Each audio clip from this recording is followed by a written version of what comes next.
O bate-papo especial Ciência e Tecnologia tem a alegria e o prazer de contar agora com Guila Calheiros.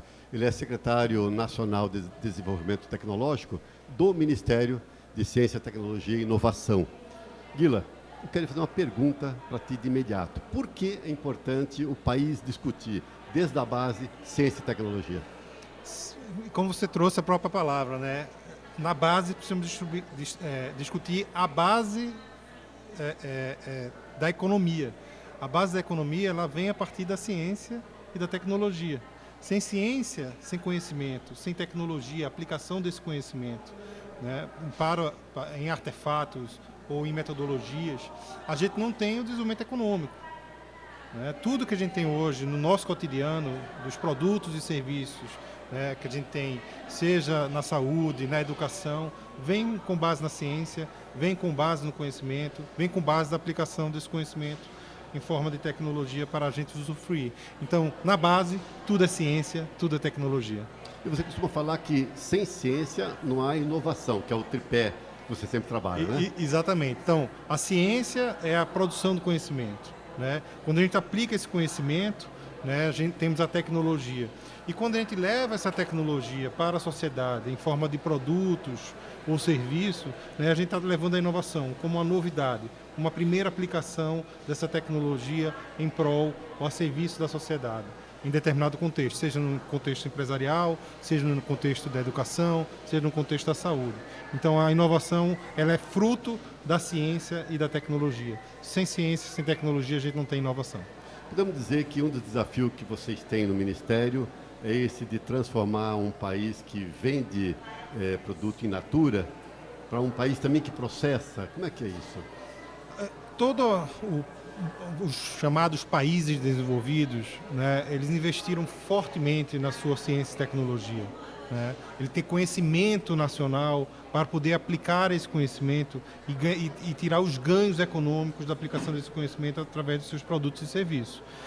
O que aconteceu é que durante muitos anos a gente primeiro chegou atrasado na industrialização, né, e saímos muito cedo dela. Então, quando a gente fala da reindustrialização, é de a gente olhar novamente para as bases da nossa indústria, né, para que a gente incorpore valor aos nossos produtos. Nós somos os maiores exportadores de alimentos do planeta, mas ainda exportamos alimentos in natura, seja em grãos ou em proteína. O que a gente precisa é incorporar valor a esses produtos, ainda mais melhorar e ganhar a efetividade do nosso processo produtivo. E como é que a gente faz isso? Com conhecimento, com tecnologia e, a partir daí, com inovação. E aí, com o uso de tecnologias nacionais e a partir daí, depender menos das tecnologias, né, de importar tecnologias de outros países, você ganha um ganho econômico para a nação muito maior. Então, a gente incorporar e melhorar os nossos processos produtivos, evoluir com a nossa indústria, evoluir com o nosso processo de exploração, por exemplo, dos nossos minérios. Da mesma forma, a gente precisa incorporar mais tecnologia, a gente precisa incorporar mais valor ao que a gente está exportando. Não podemos só exportar o nosso minério bruto. Precisamos incorporar isso na nossa indústria siderúrgica, precisamos transformar isso na nossa indústria automobilística. Por que a gente não tem uma indústria automobilística nacional? Porque a gente não tem, a gente está dependendo de uma indústria de fora, que já está se remodelando para esses novos tempos da sustentabilidade. Então, essa visão da discussão sobre ciência e tecnologia era fundamental como discussão de país, como futuro de país para ser competitivo e aí a gente ter um crescimento sustentável ao longo do tempo. A gente exporta, inclusive, o cacau, né? Exatamente, a gente exporta o nosso cacau in natura para depois comer os chocolates vindos da Europa e vindo de toda parte do mundo com o cacau brasileiro. Né? E a gente tem, e já tem no Brasil, grandes produtores de chocolate, mas por que é que a gente não cresceu com essa indústria? Por que é que a gente não tem uma grande indústria nacional de chocolate?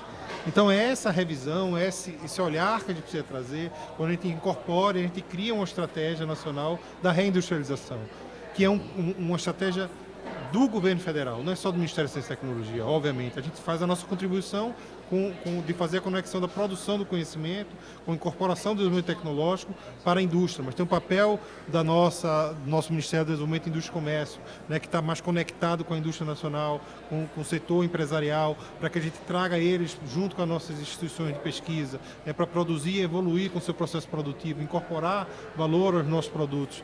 E essa reindustrialização tem um outro olhar também, porque a gente precisa claramente causar impactos positivos. A gente não pode trabalhar uma nova indústria que vai causar impactos ambientais, que vai causar um aumento da desigualdade social. Então, essa nova indústria, com base em novas tecnologias e novos conhecimentos nacionais, precisa olhar também os impactos positivos, ou pelo menos não causar impactos negativos para a nossa sociedade e para o nosso ambiente. Então, para isso, a gente envolve também o Ministério do Desenvolvimento, do Ministério do Meio Ambiente, o Ministério de Minas e Energia, para a gente ter a geração de energia renovável. Nós temos a maior plataforma e capacidade de produção de energia limpa do planeta e precisamos ativar isso com tecnologia nacional. Então a gente tem aí as fontes de energia eólica, fontes de energia solar, fontes de energia hídrica e que a gente importa a tecnologia de fora para poder gerar a nossa energia. Por que a gente não está gerando a nossa própria energia? Então agora chegando a tecnologia do hidrogênio verde. Como é que a gente não pode ter a nossa própria tecnologia da geração do hidrogênio verde? Então é para isso que a ciência existe, para dar uma independência de um país para o conhecimento e aplicação desse conhecimento para o seu próprio desenvolvimento. Bacana. E é o que? É mais emprego no país? É um material mais barato, né? Um produto mais barato. A gente ganha de diversas maneiras isso, né? Ganha, inclusive, da própria independência da produção internacional. Não tem coisa mais clara de como sofremos, por exemplo, na pandemia. A gente não tinha máscara.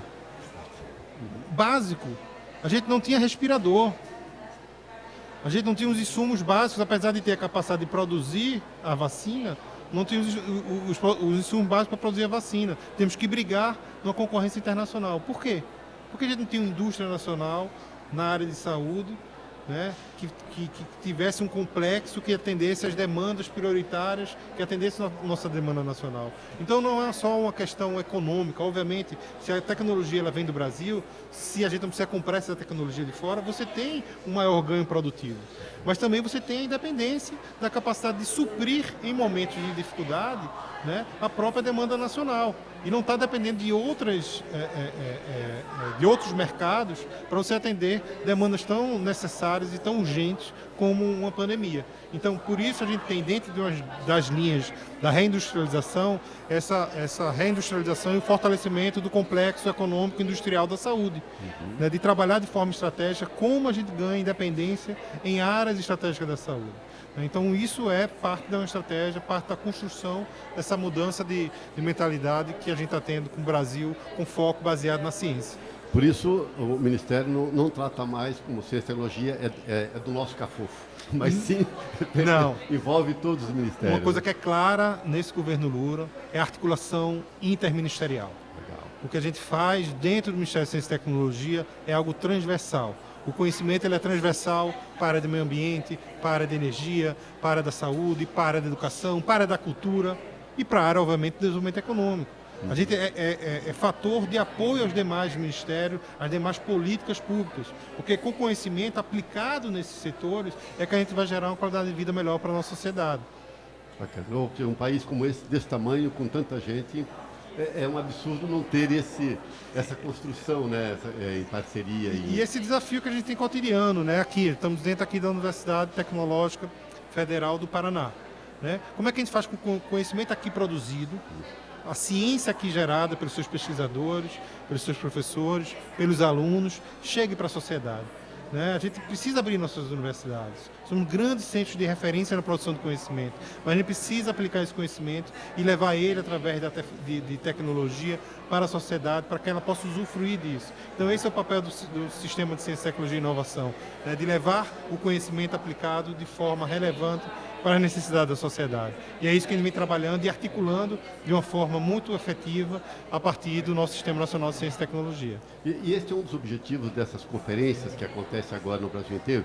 Vocês estimularam conferências municipais, onde possível, estaduais, regionais, para chegar à nacional. Essa é esse é o sistema que vocês criaram, né? Isso. O que a gente está debatendo hoje aqui, por exemplo, na Conferência Estadual do Paraná. Isso. Né? Então, isso é uma etapa das atividades da Conferência de Ciência, Tecnologia e Inovação. Né? Que não é apenas um conjunto de eventos, é um grande movimento, né, de participação democrática, ouvindo desde os municípios, aqui passando pelo Estado. Essas discussões vão ser consolidadas na Conferência Regional do Sul de Ciência e Tecnologia, né, que vai ser levado para a Conferência Nacional, que vai ser em Brasília, no dias 4, 5 e 6 de junho, em que a gente vai consolidar tudo isso. E além das conferências municipais, estaduais e regionais, a gente tem ainda as conferências temáticas e as conferências livres. As conferências livres é uma novidade desse ano.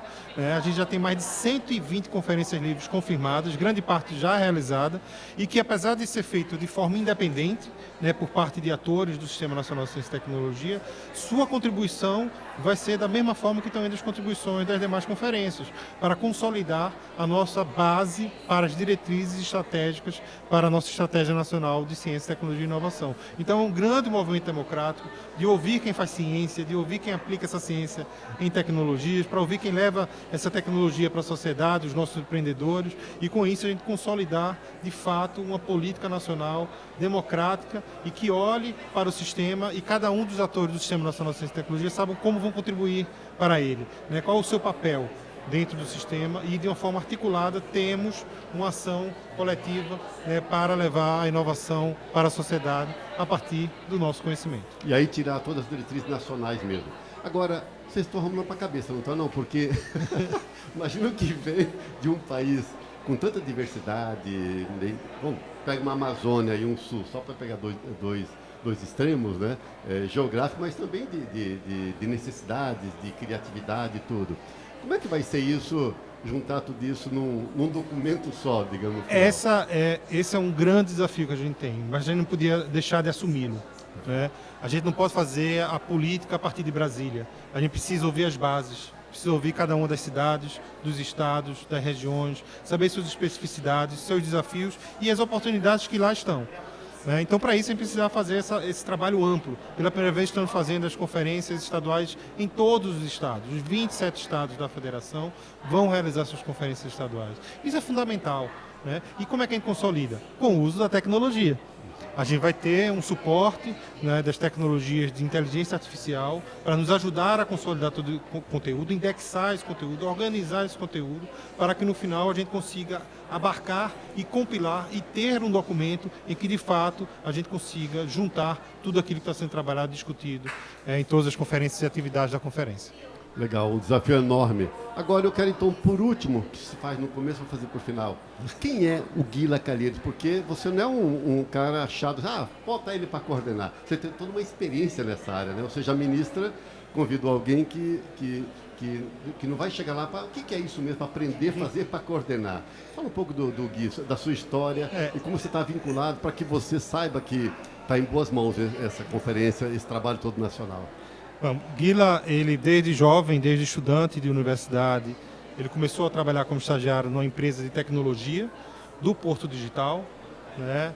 Dessa empresa de tecnologia do Porto Digital, eu fui trabalhar como diretor de ciência e tecnologia do município de Olinda, foi quando conheci a ministra, né? Do município de Olinda. Ela foi prefeita lá, né? Ela foi prefeita por 2 mandatos, eu estava no segundo governo dela, né, como diretor de ciência e tecnologia. De lá, fui convidado para o Porto Digital. No Porto Digital fiquei por 11 anos, grande parte desse período eu era diretor de inovação, então foi aí o meu grande aprendizado no Sistema Nacional de Ciência e Tecnologia, na contribuição da ciência, tecnologia e inovação para o desenvolvimento local, regional e nacional, né? E fui convidado na sequência pelo prefeito Geraldo Júlio para assumir a Secretaria de Desenvolvimento Tecnológico, Ciência, Tecnologia inovação da cidade do Recife, né, onde fiquei por 2 anos.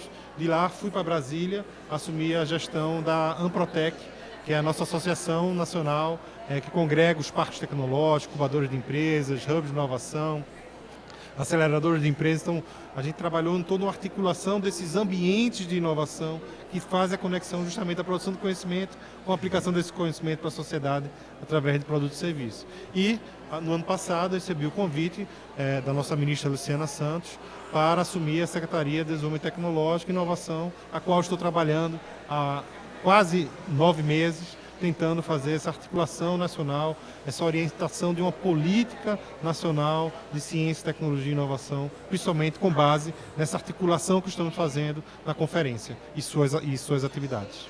Legal. Portanto, você viu, cara, tem história, portanto, a gente está em boas mãos. O Brasil precisa de gente dessa forma, né? Gente que venha da área, né? Tem uma trajetória de mais de 2 décadas na área e pode, então, fazer essa coordenação muito legal. Guila, muito obrigado pela presença com a gente aqui. Eu que agradeço o convite, muito bom ter participado e ter contribuído um pouco aqui com o evento e com a divulgação, né, do que a gente está fazendo aqui. Porque a ciência e a tecnologia, ela trabalha para a sociedade, ela está em função da sociedade. O que a gente faz na produção do conhecimento, quando aplica esse conhecimento, quando leva esse conhecimento como para o ambiente econômico, é para que a população usufrua dessas tecnologias e dos seus resultados. E se a gente tem uma estratégia de sustentável e de equidade social, a gente tem um desenvolvimento econômico muito mais robusto e muito mais duradouro. Legal. Guila, muito obrigado, viu? E você, até o próximo programa.